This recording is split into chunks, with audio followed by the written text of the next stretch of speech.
ESL Pop, Season 6, Episode 3. Hello and welcome to ESL Pop, the mini podcast for busy teachers. My name is Laura, and joining me today to talk about using L1 in the classroom is Adrienn Szlapak. Adrienn is an ESL and EAL specialist, originally from Hungary, but is now residing in Kuala Lumpur. Before taking on an EAL leadership role in an international school, she worked for the British Council and International House. She currently serves on the IATEFL Young Learner and Teen Special Interest Group and is also an active blogger on her site, sharing her experience about EAL. A very warm welcome to the show, Adrienn. Thank you so much for your time. Thank you for having me. I'm excited to be here. In today's episode, we'll look at different scenarios when the student's first language, often referred to as L1, can be used to celebrate and support learning that happens in the language classroom.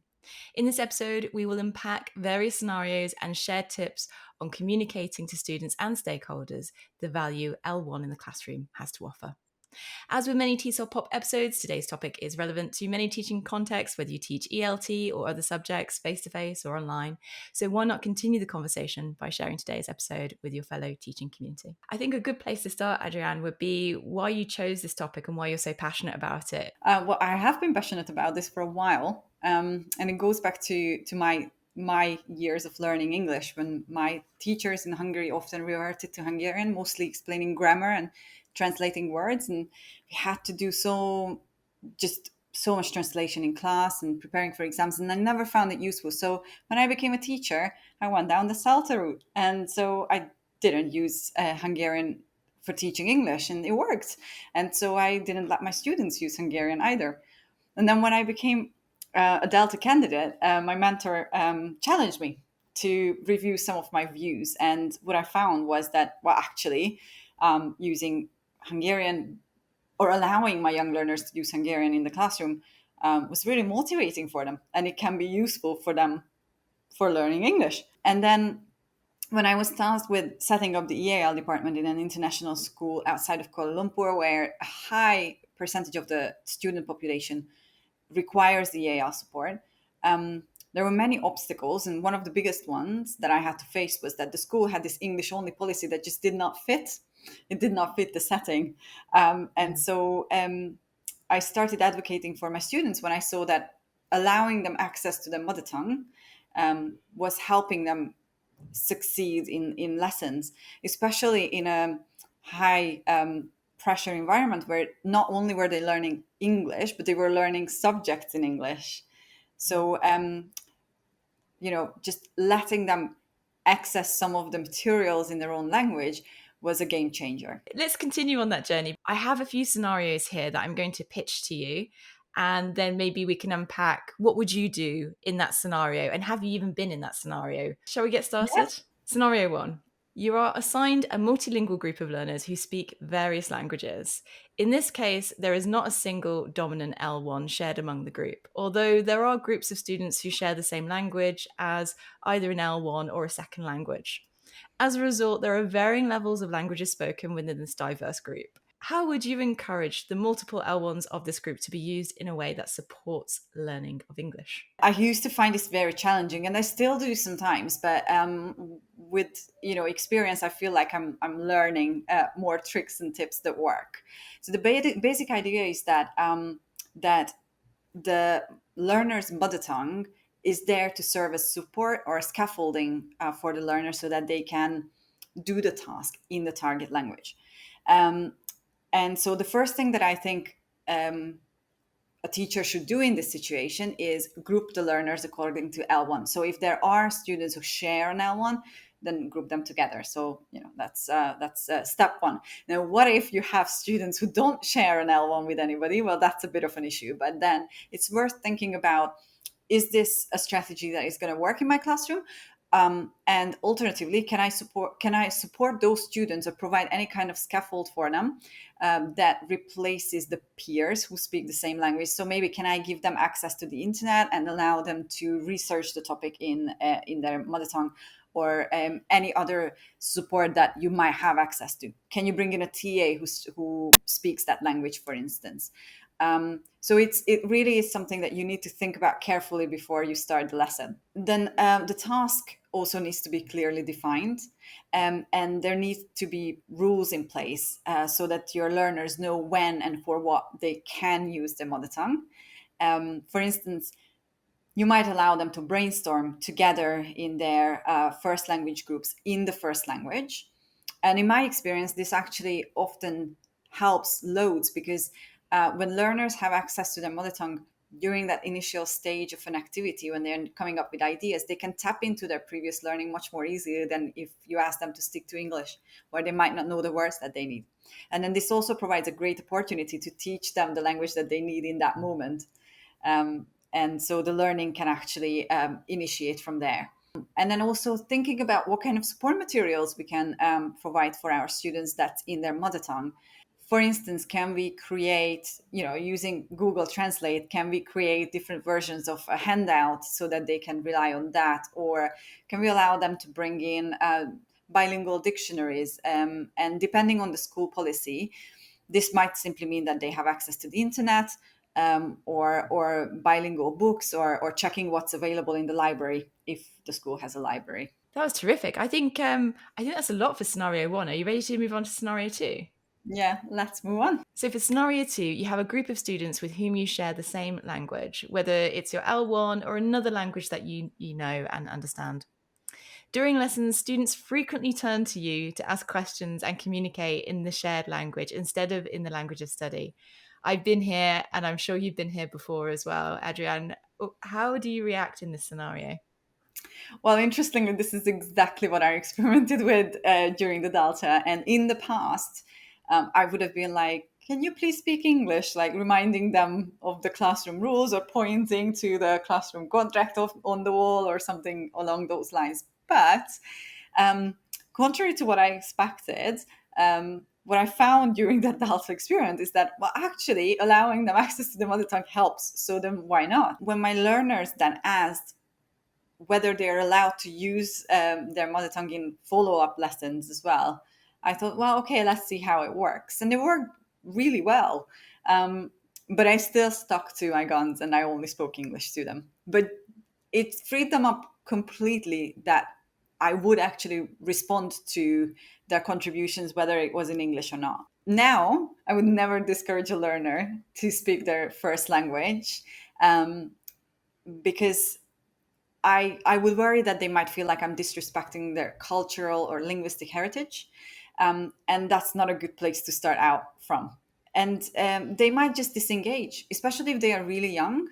Then, not allowing them to speak the language that they're comfortable in might mean that they don't know or don't dare telling you that they need the toilet. And that can just lead to disaster. And you don't want the child to feel anxious. I think, what we need to remember is that as their English fluency grows, we can always encourage them to speak English more and more. But once we've built that trust of it doesn't matter what language you speak to me as long as you speak or as long as you engage, then I think they trust us more and they hopefully will be more willing to make mistakes in English as well. And then it's also important that we acknowledge all contributions, regardless of the language that they speak. And I think this goes for any age group, but especially those of us who work with really young children. Just taking their answers without,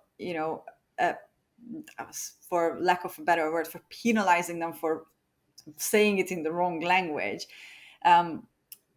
I think, it's just imagine like playing a game in the classroom and you really, really, the answer, you just don't get the word in English, and then shouting it out in your first language and still scoring the point because that is the answer, even though it's not in the right language, I think is much more motivating than me reminding you that, oh, you should have said that in English. Right? And then we can take that opportunity and then talk about, well, what is that word in English? How do we say that? 100% with you. I think that's so many good ideas in that scenario. We've got a few more scenarios to get through. Do you think we can do 1 or 2 more? Yeah, let's see what comes up next. Let's do it. Scenario 3. You're teaching in a school that has an English-only policy as a measure to try and encourage students and staff to immerse themselves in using the language. This semester, you have been informed that you have new students joining your classes who have a lower level or limited English. how would you react in this scenario? I think step one is talk to senior leadership, whether that's your line manager or whether you can go directly to your DOS or principal or whoever. I think it's worth having a chat first, and consider yourself lucky that you got some advance notice, because often we don't. We just end up having these learners in the classroom. In my experience, school leadership is ready to listen when things are presented from the perspective of the learners and the learning and how we can support that. Um, they are not in the business of creating obstacles, but they might not realize, the realities of life for a learner who is new to the country, new to the school, new to the language, or all of the above at the same time. So you might even be able to advocate for a change in the policy, if you have their ear. But it's definitely worth trying as like step one.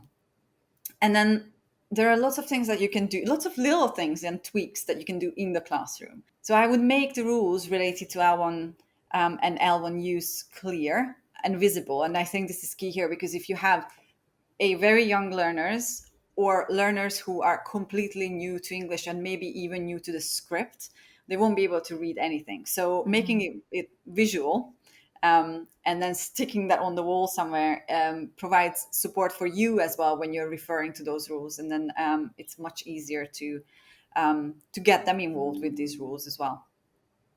And then, catering for pre-readers, right? If you have those very young learners, then visuals are the way to go anyways. Maybe consider whether you could set up a buddy system. Again, if you have matching first languages, that's great. But even if not, maybe just having a buddy who is patient enough to work with the learner who is completely new to the language is a great support. At least they have that one friend that they can turn to for sure. And then, for those of us who work as EAL specialists, it is part of our job to liaise with subject teachers and often to go into a subject teacher's classroom and work with the learners there. So one of the things that I end up doing a lot is trying to raise their awareness of these learners' language needs. Because let's face it, teacher training around the world, unless you come from an ELT background, doesn't usually teach you much about language acquisition. But the realities of the world is that most of your classrooms will have multilingual learners. And if you live in Southeast Asia like I do, most of your learners will be multilingual learners. So knowing a little bit about how children and just people in general learn languages can actually help a lot. And then, it's important to remember that teachers, all teachers, want their students to succeed, but they might not know that just simply breaking down their instructions and making it a demonstration instead of a long list of sentences can make a giant difference, and maybe more of their learners will be able to actually do the task. So just pointing out little things like that can really help the teacher and then ultimately the learner in that classroom. You mentioned the buddy system there, and I think there's such crossover for buddying with teachers as well. So not just the learners, but the teachers. And some of the greatest things that have come in my like teaching moments, my light bulb moments, have been when I've been observing another teacher. And I think if you can do that, like you say, you can unpack like, oh, that worked really well how you gave instructions, and that I'm going to try that. And you can have like a coffee afterwards with the teacher to talk about things. And I think that's a wonderful thing to kind of help share across subjects, because often when I've been teaching in some settings, like you say, the subjects don't always mix, and there's such missed opportunities of great practices. Like you say, a lot of teachers now do have learners who don't speak English, or they have multiple languages that they speak, and not necessarily the language that they're studying in is their first language. So it can be really helpful to have this kind of crossover and buddying. I like that analogy, buddy system. Yeah, that's really true. We can buddy up as adults as well. Why not? Actually, you know what? You've just given me a great idea that I'm going to take back to work with me now. Maybe we can have a buddy system with the EAL team and the rest of the departments. Oh, that's great. Let me know how that goes. That's awesome. Okay. For more tips and ideas, then you can follow Adrienn on her blog space. Her website is ealdiaries.com. I'll also put a link to her LinkedIn page as well, and those links are all in the show notes and on the website for you to easily find. If you have a question that you'd like us to answer, or you have an idea like Adrienn did to pitch for an episode, then you can contact us via Instagram, Facebook, or the website tsopop.com.